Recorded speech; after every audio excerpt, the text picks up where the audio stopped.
Le jour que j'avais tant attendu était enfin arrivé. Mon cœur battait la chamade tandis que je me tenais devant le miroir, admirant une dernière fois ma robe de mariée. Elle était magnifique, d'un blanc immaculé, avec des détails en dentelle délicate qui couraient le long du corsage et de la traîne. Mes doigts tremblaient légèrement alors que j'ajustais mon voile, essayant de calmer mes nerfs. « Amélie, tu es prête ?» La voix douce de ma meilleure amie et demoiselle d'honneur, Sophie, me tira de ma rêverie. « Oui, je crois que oui, » répondis-je, prenant une profonde inspiration. « Comment je suis ?» Sophie s'approcha, les yeux brillants d'émotion. « Tu es absolument magnifique. Antoine va être ébloui. » Antoine. Mon futur mari. Rien que de penser à lui, un sourire se dessinait sur mes lèvres. Nous nous étions rencontrés il y a 3 ans, lors d'une soirée chez des amis communs. Ce qui avait commencé comme une simple conversation s'était transformé en une connexion profonde, et maintenant, nous étions sur le point de nous unir pour la vie. Le trajet jusqu'à l'église fut un tourbillon d'émotions. Les rues de Paris défilaient devant mes yeux, mais je les voyais à peine, trop occupée à essayer de contrôler ma respiration et à me remémorer mes vœux. Lorsque la voiture s'arrêta devant l'imposante cathédrale Notre-Dame, mon cœur fit un bond. « On y est », murmura Sophie en me serrant la main. « Tu es prête ?» J'acquiesçai, incapable de parler. Les portes de la voiture s'ouvrirent et je sortis, accueilli par une vague de murmures admiratifs de la part des invités qui attendaient à l'extérieur. L'air était doux, chargé du parfum des fleurs qui décoraient l'entrée de l'église. Mon père m'attendait, fier et ému. Il me prit le bras, et ensemble, nous nous dirigeâmes vers les portes de la cathédrale.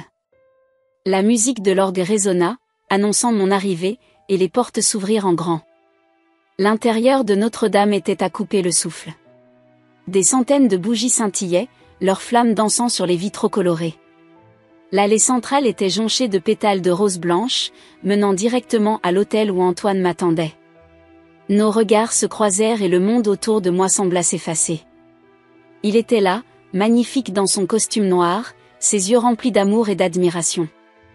Pas après pas, je m'avançai vers mon futur. Les visages souriants de nos amis et de notre famille se tournaient sur mon passage, mais je ne voyais qu'Antoine. Lorsque j'arrivai enfin à l'autel, mon père embrassa ma joue et plaça ma main dans celle d'Antoine. « Tu es sublime », murmura Antoine, ses yeux ne quittant pas les miens. Le prêtre commença la cérémonie, sa voix résonnant dans la cathédrale silencieuse. Tout semblait parfait, comme dans un rêve. Nous échangeâmes nos alliances, nos mains tremblantes d'émotion. Puis vint le moment des vœux. Antoine commença, sa voix forte et assurée remplissant l'espace. « L'Amélie, depuis le jour où je t'ai rencontrée, ma vie a pris un sens nouveau. Tu es ma meilleure amie, ma confidente, mon amour. Je promets de t'aimer, de te chérir et de te soutenir, dans les bons moments comme dans les mauvais. Tu es mon âme sœur, et je suis honorée de devenir ton mari. » Les larmes me montaient aux yeux alors que je m'apprêtais à prononcer mes propres vœux. J'ouvris la bouche, mais avant que je ne puisse dire un mot, un bruit sourd résonna dans l'église. Surprise, je me retournai pour voir la mère d'Antoine, Françoise, se lever brusquement de son siège au premier rang. Son visage était rouge de colère, ses yeux lançant des éclairs dans ma direction. Un frisson me parcourut l'échine alors qu'elle pointait un doigt accusateur vers moi. « Arrêtez tout », cria-t-elle, sa voix résonnant dans la cathédrale soudain silencieuse. « Je ne peux pas laisser cette mascarade continuer. » Les invités commencèrent à murmurer, confus et choqués. Antoine serra ma main plus fort, tout aussi surpris que moi. « Maman, qu'est-ce que tu fais ?» demanda-t-il, l'incrédulité perçant dans sa voix. Françoise ignora son fils, ses yeux fixés sur moi avec une intensité qui me fit reculer d'un pas. « Cette femme, cracha-t-elle, me désignant du doigt, n'est rien d'autre qu'une sangsue parasite. Elle ne se marie avec toi que pour ton argent, Antoine. » Un hoquet collectif s'éleva de l'assemblée. Je sentis le sang quitter mon visage, mes jambes menaçant de céder sous moi. Comment pouvait-elle dire une chose pareille? Comment osait-elle gâcher ce qui devait être le plus beau jour de ma vie? Françoise. La voix du père d'Antoine retentit, mêlant choc et réprimande. Ça suffit. Mais Françoise était lancée, sa voix montant d'un cran. Vous ne voyez donc pas? Elle vient d'une famille pauvre, elle n'a rien. Et soudainement, elle se retrouve à épouser mon fils, héritier d'une des plus grandes fortunes de France? C'est trop beau pour être vrai. Les mots me frappèrent comme des gifles. Chaque accusation était un coup de poignard dans mon cœur. Je regardais autour de moi, voyant les visages choqués de nos invités, certains commençant à chuchoter entre eux. L'atmosphère joyeuse s'était transformée en un cauchemar en quelques secondes. Antoine se plaça devant moi, comme pour me protéger. « Maman, tu as perdu la tête? Comment peux-tu dire des choses pareilles ?» Mais Françoise ne s'arrêtait pas. Elle s'avança dans l'allée, ses talons claquant sur le sol de marbre. « Elle t'a manipulé, mon fils. Elle t'a séduit pour ton argent, rien de plus. C'est une arriviste, une opportuniste qui ne cherche qu'à s'enrichir sur notre dos. » Je sentis les larmes couler sur mes joues, incapable de les retenir plus longtemps. Comment pouvait-elle penser cela de moi? Comment pouvait-elle réduire tout l'amour que je portais à Antoine à une simple question d'argent? Le prêtre, visiblement mal à l'aise, tenta d'intervenir. « Madame, je vous en prie, calmez-vous. Nous sommes dans la maison de Dieu. » Mais Françoise l'ignora, continuant sa tirade. J'ai fait des recherches sur elle. Sa famille vit dans un petit appartement en banlieue, son père est ouvrier, sa mère femme de ménage. Et elle, qu'a-t-elle accompli? Rien. Elle n'est qu'une profiteuse qui a vu une opportunité et l'a saisie. Les mots de Françoise résonnaient dans la cathédrale, rebondissant sur les murs de pierre, amplifiant leur cruauté. Je sentais les regards de tous les invités sur moi, certains emplis de pitié, d'autres de doute. Mon rêve se transformait en cauchemar devant mes yeux, et je me sentais impuissante à l'arrêter. Antoine se tourna vers moi, ses yeux cherchant les miens. « L'Amélie, ne l'écoute pas. Je sais qui tu es, je connais ton cœur. » Ces mots étaient comme une bouée de sauvetage dans cette mer de chaos, mais je me sentais toujours submergée par les accusations de Françoise. Comment pouvais-je me défendre contre de telles accusations sans paraître encore plus coupable? C'est alors que je réalisai que le silence était tombé sur l'assemblée. Tous attendaient ma réaction, ma défense. Je pris une profonde inspiration, essayant de rassembler le peu de courage qui me restait. Je devais parler, je devais me défendre, non seulement pour moi, mais pour Antoine, pour notre amour. Je fis un pas en avant, mes jambes tremblantes me portant à peine. Les yeux de tous étaient rivés sur moi, attendant, jugeant. Je sentais le poids de leurs regards, le poids des accusations de Françoise. Ma voix était à peine audible, brisée par l'émotion. Je m'éclaircis la gorge et essayai à nouveau. Je vous assure que tout ceci est un malentendu. Mais Françoise ne me laissa pas finir. Un malentendu? Ah! C'est ce que disent tous les imposteurs quand ils sont démasqués. Je sentis quelque chose se briser en moi. La colère, la frustration, la douleur, tout se mélangeait dans un tourbillon d'émotions. Et soudain, je sus ce que je devais faire. La vérité, toute la vérité, devait être révélée. Peu importaient les conséquences, peu importait ce que les gens penseraient. Il était temps de mettre fin à ce cauchemar, une bonne fois pour toutes. Alors que Françoise continuait à déverser son venin, une vague de souvenirs me submergea.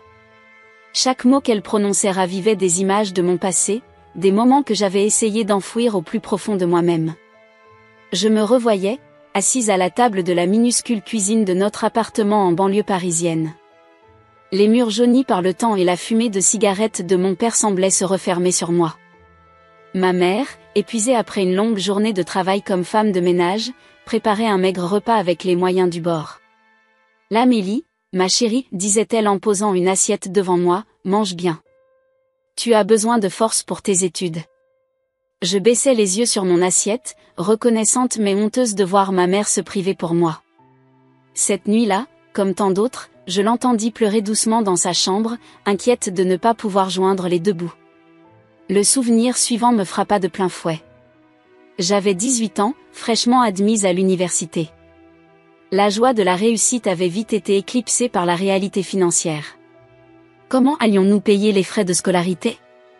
On va y arriver, avait dit mon père, ses mains calleuses serrant les miennes. On trouvera un moyen. Et nous avions trouvé. Ou plutôt, j'avais trouvé.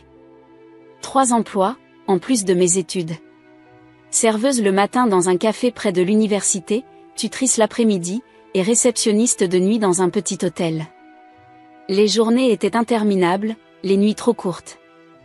Je me souvenais des nuits blanches passées à étudier, mes yeux luttant pour rester ouverts alors que je relisais mes notes pour la énième fois.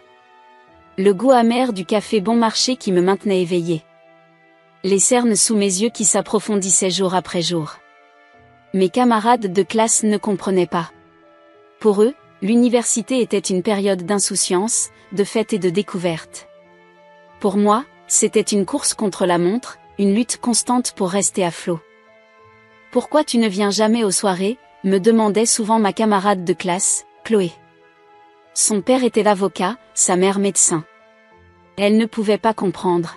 « J'ai du travail », répondais-je invariablement, essayant d'ignorer le pincement au cœur que je ressentais en voyant les autres vivre la vie étudiante dont je rêvais. Les mots de Françoise résonnaient encore dans la cathédrale, me ramenant brutalement au présent. Elle vient d'un milieu pauvre. Elle n'a rien à offrir à mon fils. Ces mots, je les avais entendus tant de fois, sous différentes formes, tout au long de ma vie. Le regard condescendant de la mère de Chloé lorsqu'elle avait appris que ma mère était femme de ménage. Les chuchotements des autres étudiants quand ils avaient découvert que je travaillais comme serveuse. Je me souvenais d'un jour en particulier, lors de ma 2e année d'université. J'étais assise dans un café chic du 16e arrondissement, attendant Chloé pour un projet de groupe.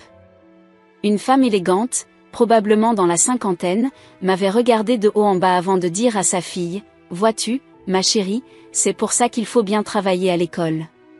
Sinon, tu finiras comme elle, à servir les autres toute ta vie. » La honte et la colère m'avaient submergée. J'avais voulu crier que j'étais étudiante, que je travaillais dur pour réussir. Mais les mots étaient restés coincés dans ma gorge. Ces souvenirs douloureux défilaient dans mon esprit alors que Françoise continuait sa diatribe.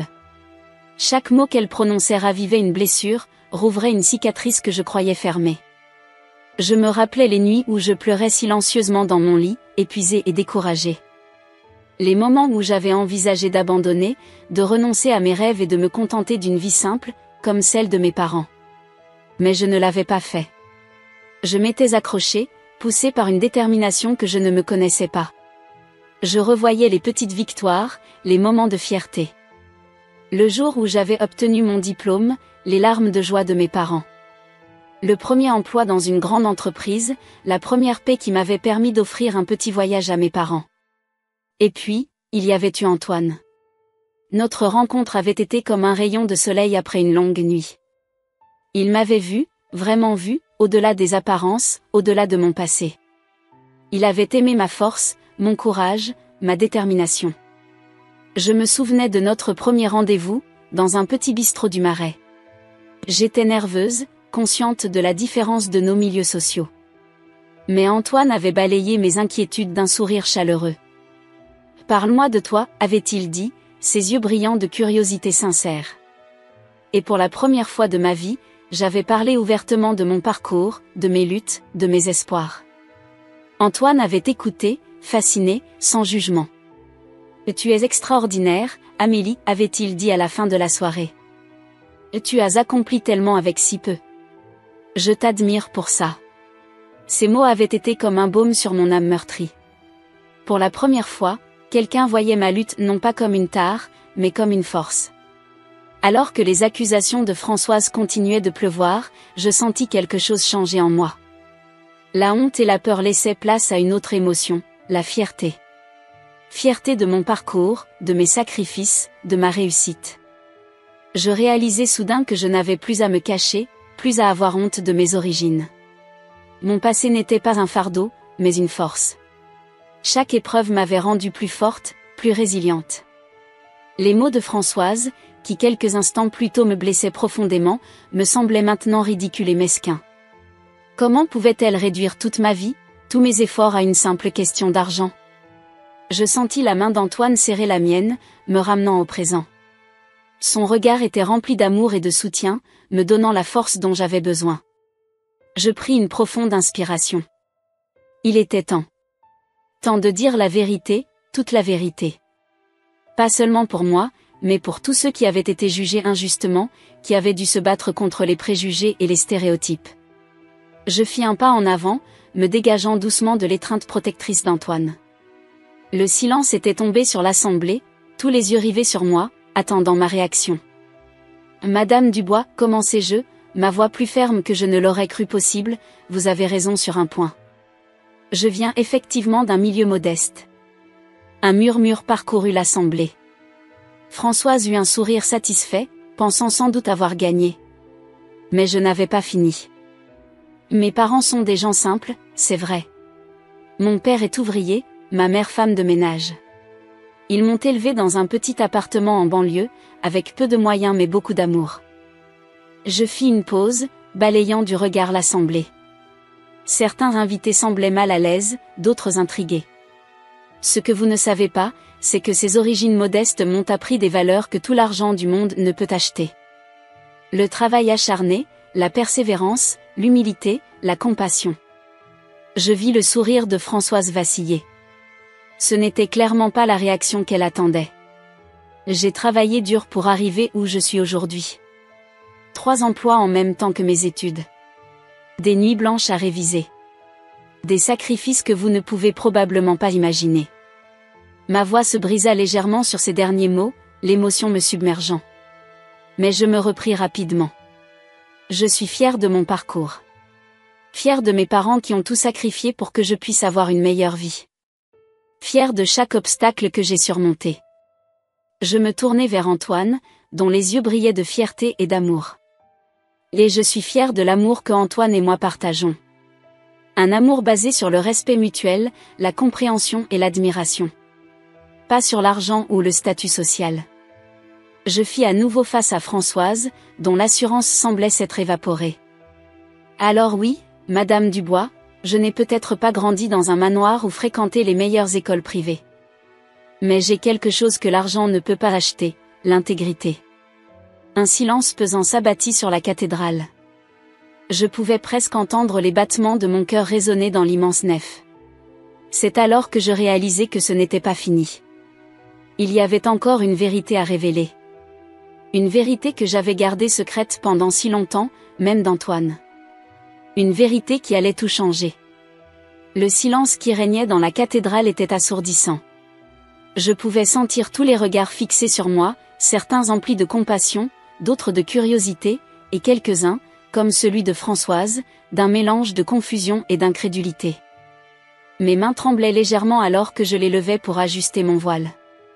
Ce geste, si anodin il y a quelques minutes à peine, me semblait maintenant chargé d'un poids immense. Car ce que j'étais sur le point de révéler allait tout changer. Je pris une profonde inspiration, cherchant du regard le soutien d'Antoine. Ses yeux, remplis d'amour et de confiance, me donnèrent la force dont j'avais besoin pour continuer. Il y a quelque chose que je dois vous dire, commençai-je, ma voix résonnant dans le silence de la cathédrale. Quelque chose que j'ai gardé secret pendant très longtemps. Même toi, Antoine, tu ne le sais pas. Je vis une lueur d'inquiétude traverser son regard, mais il hocha la tête, m'encourageant silencieusement à continuer. Madame Dubois, dis-je en me tournant vers Françoise, vous m'accusez de n'être intéressée que par l'argent de votre fils. Vous pensez que je suis une arriviste, une opportuniste qui cherche à s'élever socialement. Mais la vérité est tout autre. Je fis une pause, laissant mes mots pénétrer l'assemblée. Le silence était palpable, chargé d'anticipation. La vérité, c'est que je suis l'héritière d'une fortune considérable. Un murmure de surprise parcourut l'assemblée.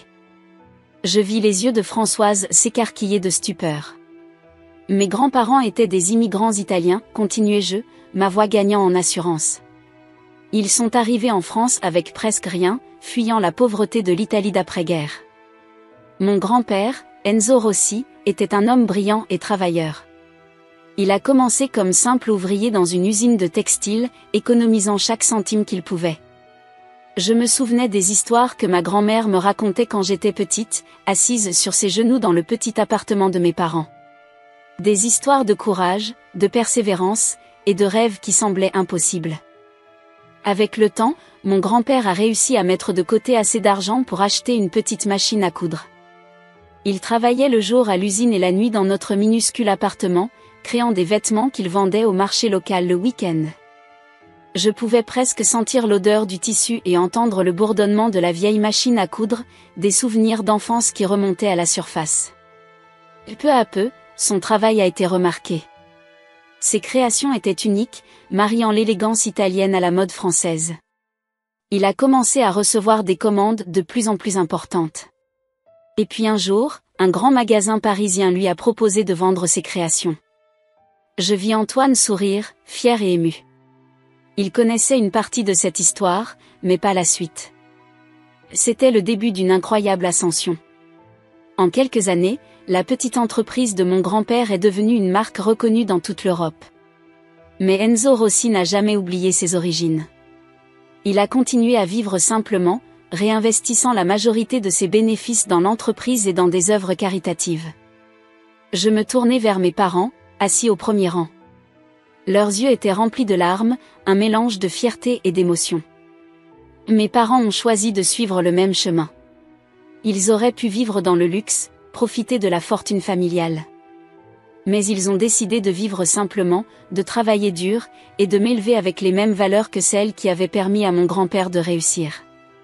Je fis une pause, laissant mes mots pénétrer l'assemblée.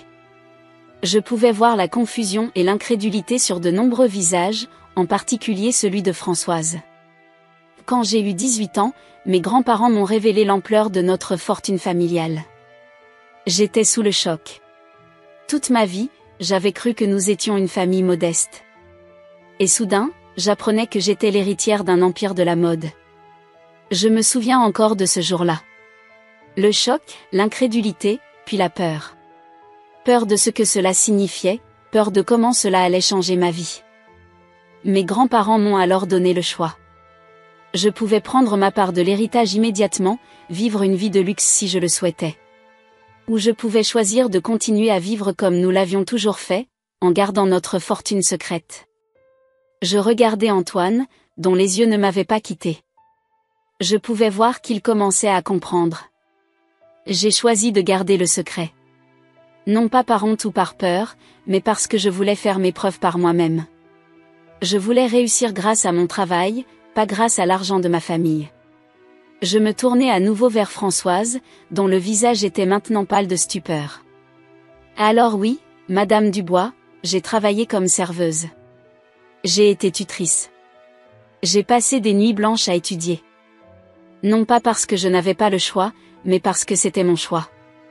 Parce que je voulais être digne de l'héritage de mon grand-père, pas seulement en termes d'argent, mais en termes de valeur. Je fis quelques pas vers l'autel, sentant le poids de mon secret se lever de mes épaules. Quand j'ai rencontré Antoine, j'ai su que c'était lui. Pas à cause de son nom ou de sa fortune, mais à cause de son cœur. Il m'a aimé pour qui j'étais, pas pour ce que j'avais ou n'avais pas. Je me tournai vers Antoine, dont les yeux brillaient d'émotion. Je suis désolée de ne pas te l'avoir dit plus tôt, mon amour. J'avais peur.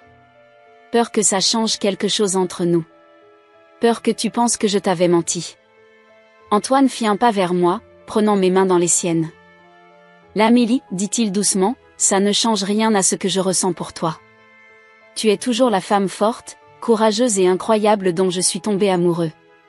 Ces mots me réchauffèrent le cœur, chassant les dernières traces de doute et de peur. Je me tournai à nouveau vers l'assemblée. Je sais que cette révélation peut sembler choquante. Peut-être que certains d'entre vous se sentent trompés. Mais je vous assure que mon intention n'a jamais été de blesser qui que ce soit.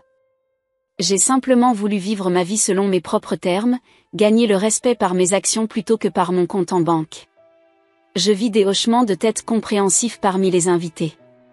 Même Françoise semblait avoir perdu de sa combativité, son visage reflétant maintenant plus de confusion que de colère.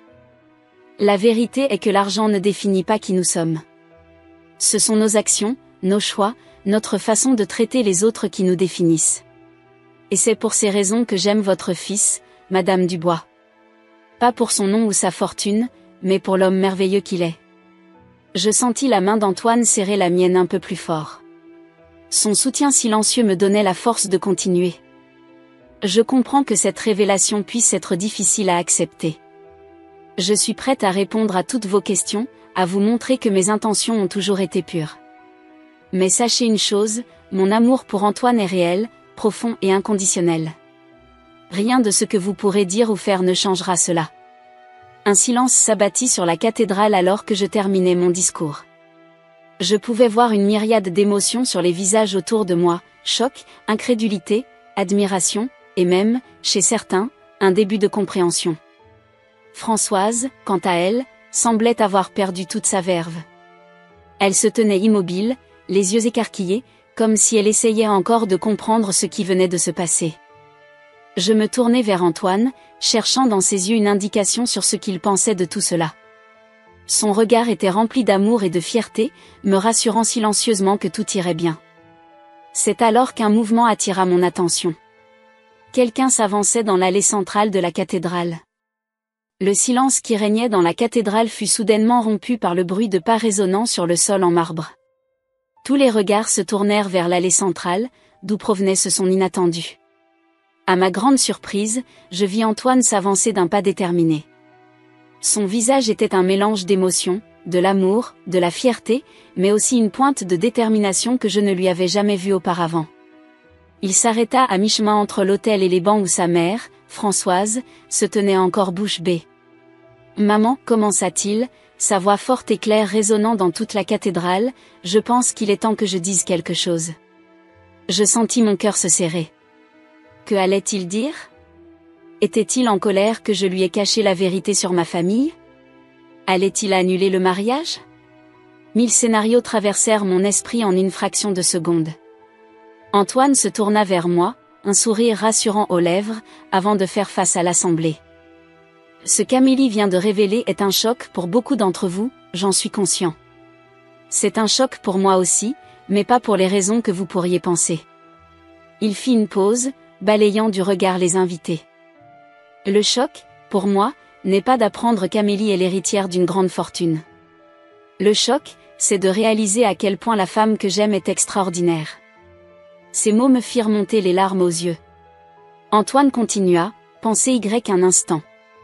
Amélie aurait pu vivre une vie de luxe sans lever le petit doigt.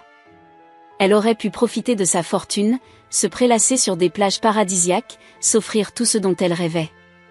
Mais qu'a-t-elle choisi de faire? Il se tourna vers moi, ses yeux brillants d'admiration. Elle a choisi de travailler dur. De gagner sa vie par ses propres moyens.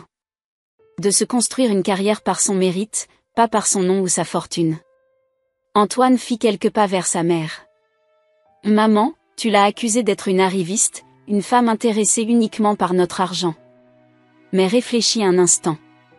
Si c'était vraiment le cas, pourquoi aurait-elle caché sa propre fortune? Pourquoi aurait-elle travaillé comme serveuse, comme tutrice, passé des nuits blanches à étudier, alors qu'elle aurait pu vivre dans le luxe? » Je vis Françoise baisser les yeux, visiblement mal à l'aise. Antoine poursuivit, « La vérité, c'est qu'Amélie est l'une des personnes les plus intègres, les plus travailleuses et les plus humbles que j'ai jamais rencontrées.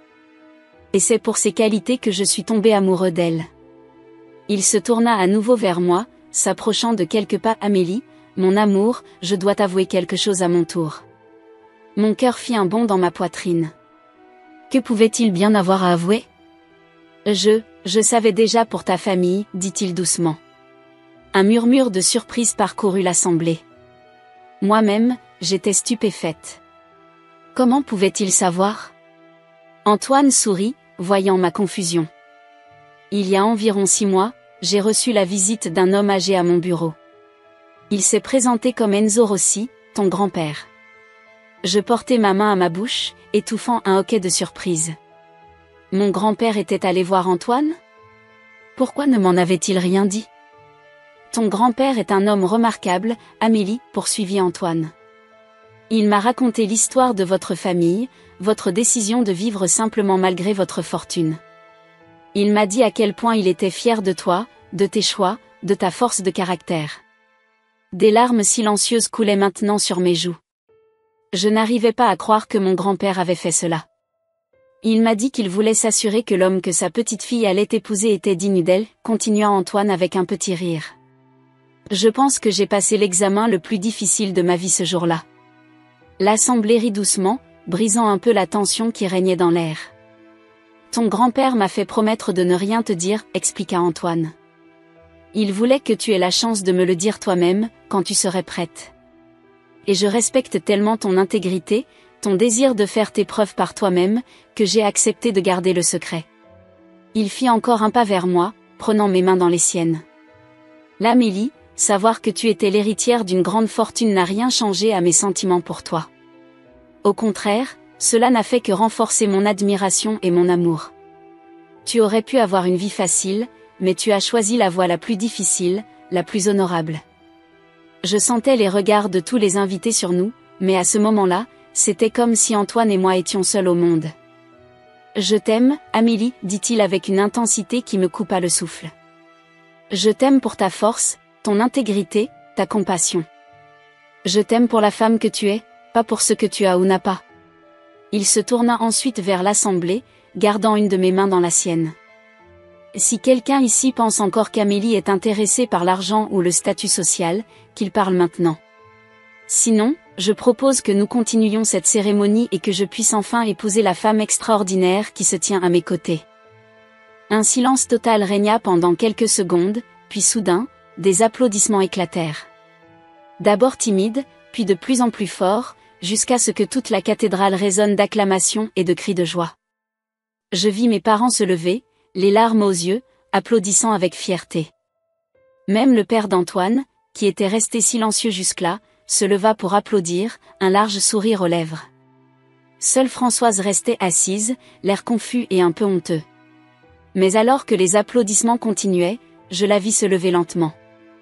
Elle s'approcha de nous, les yeux baissés. Je suis désolée, dit-elle d'une voix à peine audible au-dessus du bruit des applaudissements. J'ai eu tort de vous juger, Amélie. J'espère que vous pourrez me pardonner. Je sentis une vague de soulagement et de compassion m'envahir. Sans hésiter, je pris Françoise dans mes bras. « Bien sûr que je vous pardonne, murmurai-je. Nous sommes une famille maintenant. » Les applaudissements redoublèrent d'intensité à cette vue. Je sentis Antoine nous envelopper toutes les deux dans une étreinte, et pendant un moment, tout sembla parfait. Lorsque nous nous séparâmes enfin, le prêtre s'éclaircit la gorge. « Eh bien, dit-il avec un sourire, je pense que nous pouvons reprendre la cérémonie, si les mariés sont prêts. » Antoine et moi échangeâmes un regard, nos yeux brillants d'amour et de bonheur. « Nous sommes plus que prêts, répondîmes-nous d'une seule voix. Alors que nous reprenions nos places devant l'autel, je ne pus m'empêcher de penser à quel point cette journée avait pris une tournure inattendue. Ce qui avait commencé comme un cauchemar s'était transformé en quelque chose de beau, de puissant. Le prêtre reprit la cérémonie là où nous l'avions laissée, mais cette fois-ci, chaque mot semblait avoir un sens plus profond.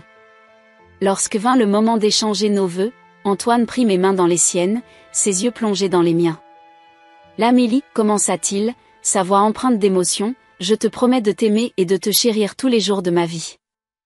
Je promets de te soutenir dans tes rêves et tes ambitions, de célébrer tes succès et de te réconforter dans les moments difficiles. Je promets d'être toujours honnête avec toi, de te faire confiance et de mériter ta confiance en retour. Tu es la femme la plus extraordinaire que j'ai jamais rencontrée, et je suis honorée de devenir ton mari. » Les larmes aux yeux, je pris une profonde inspiration avant de prononcer mes propres vœux. « Antoine, mon amour, je te promets de t'aimer inconditionnellement, dans les bons et les mauvais moments. Je promets d'être ton partenaire, ton ami, ta confidente. Je promets de t'encourager à poursuivre tes passions, de te soutenir dans tes défis et de rire avec toi dans la joie. Tu m'as accepté tel que je suis, avec mon passé et mes secrets, et je te promets d'être toujours vraie et honnête avec toi. Je suis tellement reconnaissante de t'avoir dans ma vie, et je suis fière de devenir ta femme. » Alors que nous échangions nos alliances, je sentis une vague d'amour et de bonheur m'envahir. Malgré tous les défis et les révélations inattendues de cette journée, nous étions là, plus forts et plus unis que jamais. Lorsque le prêtre nous déclara enfin mari et femme, les applaudissements et les cris de joie éclatèrent à nouveau dans la cathédrale. Antoine me prit dans ses bras et m'embrassa avec passion, scellant notre union devant tous nos proches. Alors que nous nous tournions vers l'assemblée, main dans la main, je ne pus m'empêcher de sourire en voyant les visages radieux de nos familles et amis. Même Françoise avait les larmes aux yeux, un sourire sincère aux lèvres. Cette journée ne s'était certes pas déroulée comme prévu, mais d'une certaine manière, elle était devenue encore plus belle et significative que tout ce que j'aurais pu imaginer. Nous avions affronté l'adversité ensemble, nous avions révélé nos vérités les plus profondes, et notre amour n'en était ressorti que plus fort. Alors que nous descendions l'allée sous une pluie de pétales de roses, je sus que quoi que l'avenir nous réserve, Antoine et moi serions prêts à l'affronter ensemble, avec honnêteté, amour et courage. Alors que nous quittions la cathédrale sous les applaudissements et les félicitations de nos invités, je ne pouvais m'empêcher de repenser à tout ce qui venait de se passer. Ce qui avait commencé comme un désastre potentiel s'était transformé en une journée remplie de révélations, d'émotions intenses, finalement, d'amour triomphant. La réception qui suivit fut un tourbillon de joie et de célébration. Le grand salon de l'hôtel de luxe que nous avions choisi pour l'occasion était magnifiquement décoré, avec des fleurs blanches et des rubans dorés partout. La musique de l'orchestre remplissait l'air, se mêlant aux rires et aux conversations animées de nos invités. Antoine et moi venions de terminer notre première danse en tant que mari et femme, et nous nous dirigions vers notre table lorsque je vis Françoise s'approcher de nous. Mon cœur fit un bond dans ma poitrine, l'appréhension me gagnant malgré les événements de la cathédrale. « Amélie, Antoine, dit-elle doucement, puis-je vous parler un moment ?» Nous échangeâmes un regard rapide avec Antoine avant d'acquiescer. Françoise nous conduisit vers un coin tranquille de la salle, loin des oreilles indiscrètes. Je voulais m'excuser à nouveau, commença-t-elle, la voix tremblante d'émotion. Mon comportement à l'église était inexcusable. J'ai laissé mes préjugés et mes peurs prendre le dessus, et j'ai failli gâcher le plus beau jour de votre vie. Je sentis la main d'Antoine serrer la mienne, me donnant la force de répondre. Françoise, dis-je doucement, je comprends que vous vouliez protéger votre fils. Même si vos méthodes étaient, disons, peu conventionnelles, votre intention venait d'un bon sentiment. Françoise secoua la tête, les larmes aux yeux. Non, Amélie. Il n'y a pas d'excuse pour ce que j'ai fait. J'ai jugé sans connaître, j'ai accusé sans preuve. J'ai laissé mes propres insécurités dicter mes actions. Elle prit une profonde inspiration avant de continuer. La vérité est que j'avais peur. Peur de perdre mon fils, peur qu'il n'ait plus besoin de moi.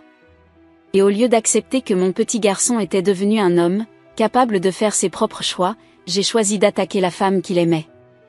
Je fus touchée par sa sincérité. C'était la première fois que je voyais Françoise aussi vulnérable, aussi humaine. Maman, intervint Antoine, tu ne me perdras jamais. Amélie n'est pas une menace pour notre relation, elle est un ajout à notre famille. Françoise hocha la tête, essuyant une larme qui coulait sur sa joue. Je le vois maintenant. Amélie, dit-elle en se tournant vers moi, vous êtes une femme extraordinaire. Votre force, votre intégrité, votre amour pour mon fils. Je suis honorée de vous avoir comme belle-fille. J'espère qu'avec le temps, vous pourrez me pardonner et que nous pourrons construire une véritable relation. Sans hésiter, je pris Françoise dans mes bras. Bien sûr que je vous pardonne, murmurai-je. Nous sommes une famille maintenant, et les familles se soutiennent mutuellement, même dans les moments difficiles. Lorsque nous nous séparâmes, je vis un sourire sincère sur le visage de Françoise. Merci, Amélie. Je promets de faire de mon mieux pour être la belle-mère que vous méritez. Antoine nous enveloppa toutes les deux dans une étreinte. C'est tout ce que je pouvais espérer, dit-il, la voix rauque d'émotion. Les deux femmes les plus importantes de ma vie, en paix l'une avec l'autre. Ce moment fut interrompu par l'arrivée de mes parents. Mon père, habituellement si réservé, avait les yeux brillants de fierté. Ma mère, quant à elle, ne cachait pas ses larmes de joie. Ma chérie, dit mon père en m'embrassant, nous sommes tellement fiers de toi. Tu as géré cette situation avec grâce et dignité. Ma mère acquiesça, serrant Antoine dans ses bras. Vous formez un couple merveilleux. Votre amour est une inspiration pour nous tous. C'est alors que je réalisai que ce moment, cette réconciliation, était bien plus qu'une simple résolution de conflit familial. C'était une leçon pour tous ceux qui étaient présents. Je me tournai vers nos invités, qui observaient notre petit groupe avec curiosité. Prenant une profonde inspiration, je décidai qu'il était temps de partager cette leçon avec tout le monde. Mes chers amis, commençai-je, ma voix portant dans toute la salle, je voudrais dire quelques mots, si vous me le permettez. Le silence se fit progressivement, tous les yeux se tournant vers moi. Aujourd'hui, nous avons tous été témoins de quelque chose d'extraordinaire.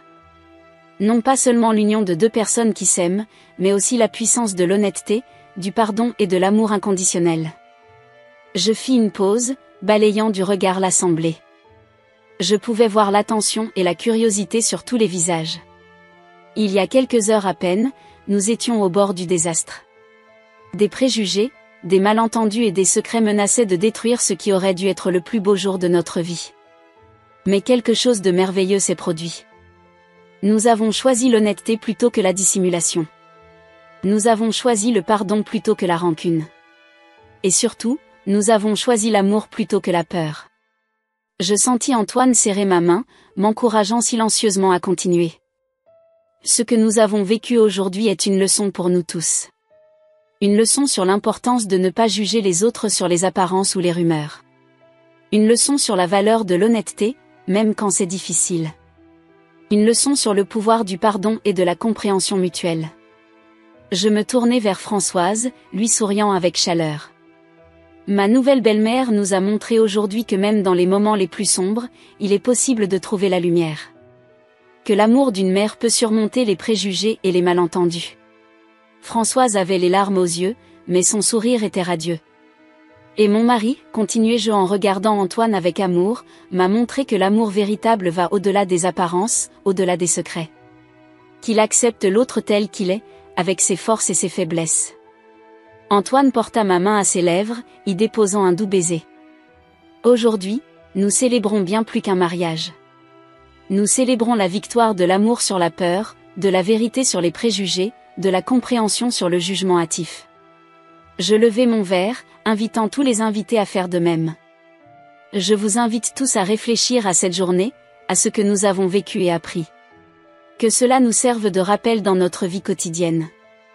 Rappelons-nous de toujours chercher à comprendre avant de juger, d'être honnête même quand c'est difficile, et surtout, d'aimer sans condition. Un murmure d'approbation parcourut l'assemblée. Je vis des hochements de tête, des sourires, et même quelques larmes d'émotion. Portons un toast, conclus-je, à l'amour, à l'honnêteté, et à la famille, celle que nous avons par le sang et celle que nous choisissons.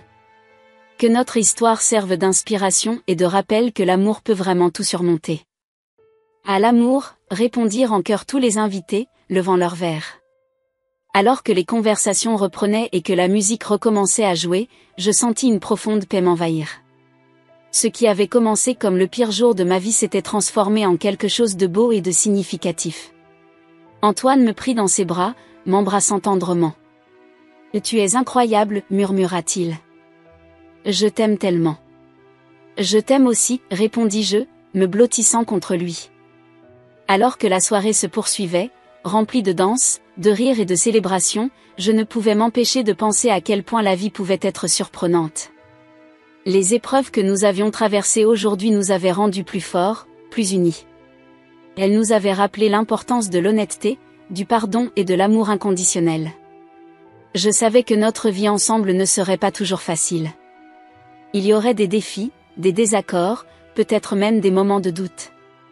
Mais je savais aussi que tant que nous garderions les leçons de cette journée à l'esprit, l'importance de la communication ouverte, de la compréhension mutuelle et de l'amour inconditionnel, nous pourrions surmonter n'importe quoi.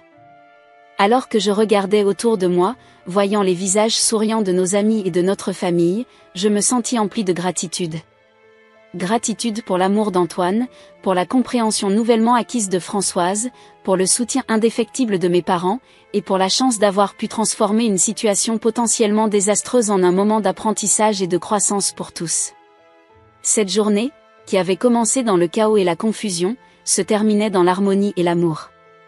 Et tandis qu'Antoine m'entraînait sur la piste de danse pour une nouvelle valse, je sus que quoi que l'avenir nous réserve, nous l'affronterions ensemble, plus forts et plus unis que jamais.